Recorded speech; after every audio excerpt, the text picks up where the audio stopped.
All right, are we concluding this on a uplifting way, No. or are we throwing under the bus? I'm taking my two hands, lifting the rear axle, and throwing the entire Montreal Canadiens under the bus.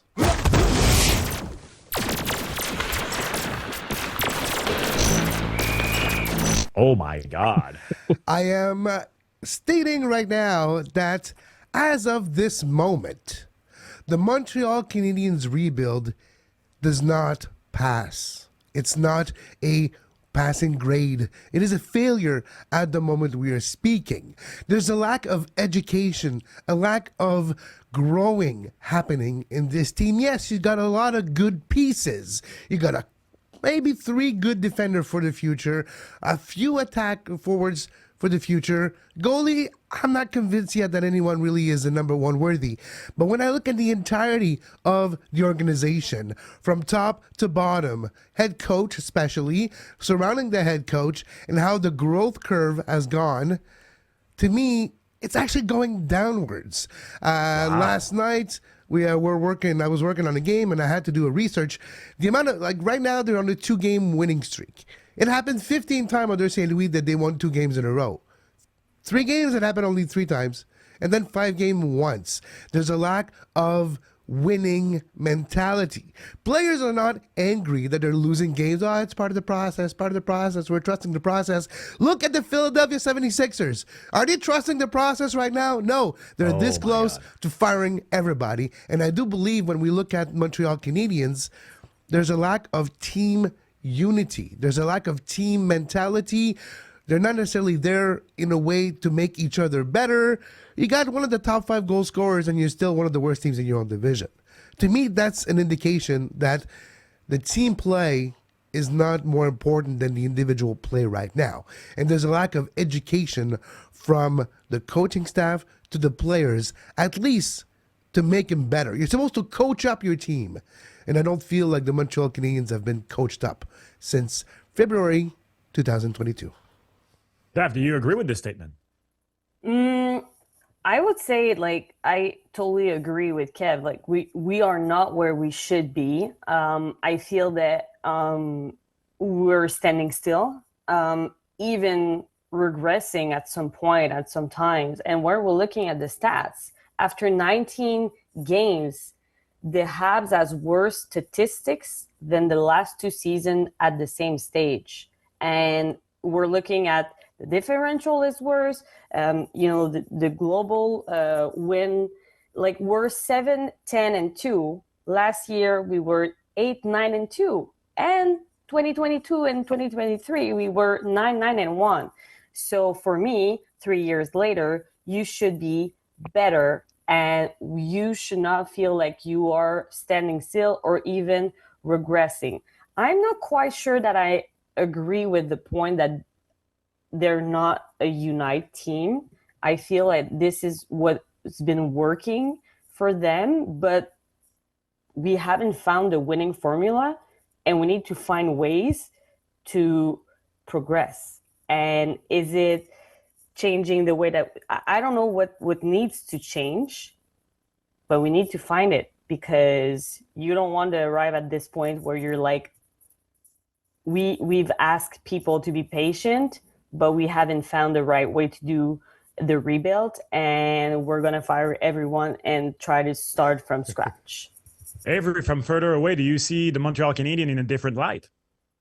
As Edmontonian, I saw a rebuild happen for what felt like 55 years with the Oilers. So, but I will say that I don't think this is a failure just quite yet. I know Kev, you mentioned the players that they have who played well, like Cole Caulfield and Suzuki. They've been studs, but I think also too, I'll give a little bit of grace to Martin St. Louis, who's someone who's still trying to figure out how to coach in pro hockey, because he's someone who came to the Canadiens with zero experience coaching past midget double A. Like, he came in with no experience coaching pro hockey at any level, be it AHL, ECHL. So I'm willing to give him some grace as he's trying to still figure out how to coach at the pro level. Now, if next year this team is still not where they want to be and still spinning their tires in the mud and not near a wild card spot in the Eastern Conference, or not threatening for even close to a playoff spot in the division, then you can have the discussion, say, okay, maybe he's not the guy to get them to a postseason berth. Maybe you have to go out and get somebody else. I know I've heard the rumors of Gerard Gallant possibly going to Montreal. Maybe that's the man you want to bring in to replace St. Louis. But I don't think it's a failure just yet right now. If next year we're sitting here again and they are starting slow again before American Thanksgiving, then yeah, I will say it's a failure. Well, I just want to add to Avery's point. He mentioned American Thanksgiving. Let's not forget, in the NHL, if you are in a playoff position by American Thanksgiving, 80% of those teams make the playoff. That means if you're not, you got only 20% of chance to make them. So this year's already done for the Montreal Canadiens. And my answer to this is, remember when Michel Therrien was fired like the second time? And the second time he was replaced by Claude Julien because Claude Julien was just fired by the Bruins? Hello, Jim Montgomery. Ça va bien? Come back home, buddy. He went there. He went there. Good on Martin St. Louis for signing a brand new contract. But let me ask you this, because you mostly agree with Kev. No later than this week, the Montreal Canadiens were ranked number one by the Toronto Sports Network, that's TSN for those who don't know, for the best core of U24 players. The Montreal Canadiens are seen as a bright young team that will be on the rise. Why are we so impatient with the process, as Kev said? That's a good question. I mean, we have the elements there. We just need to find a formula to get it going. This is why I'm concerned. This is what I'm concerned about. And for me, maybe we're lacking of good veterans to, just like be around those young guns. Maybe that's what's missing. Florida won the cup not because they had like a Belinskis. No, they won the cup because they had veterans who were there to be good. At Barkov and company and Reinhardt. You need those veterans, and that's the big question mark for me for the Montreal Canadiens.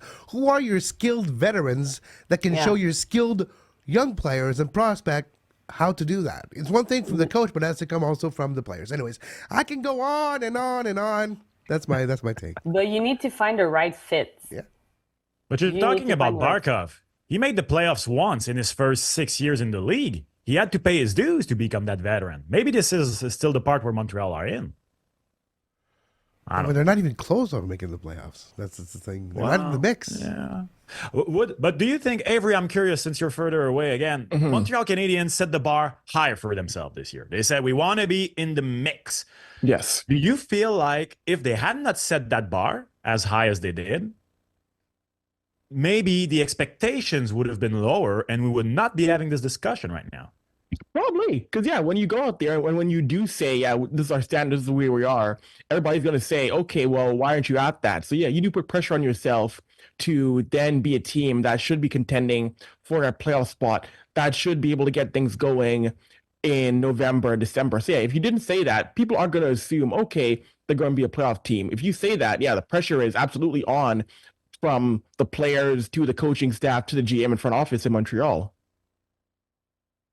That is very, very interesting, especially that right now, Kev said it, the Montreal Canadiens are on at the moment of this recording, very rare, 2-game winning streak. Is that even a streak? No. Like, to me, it's not really. Three.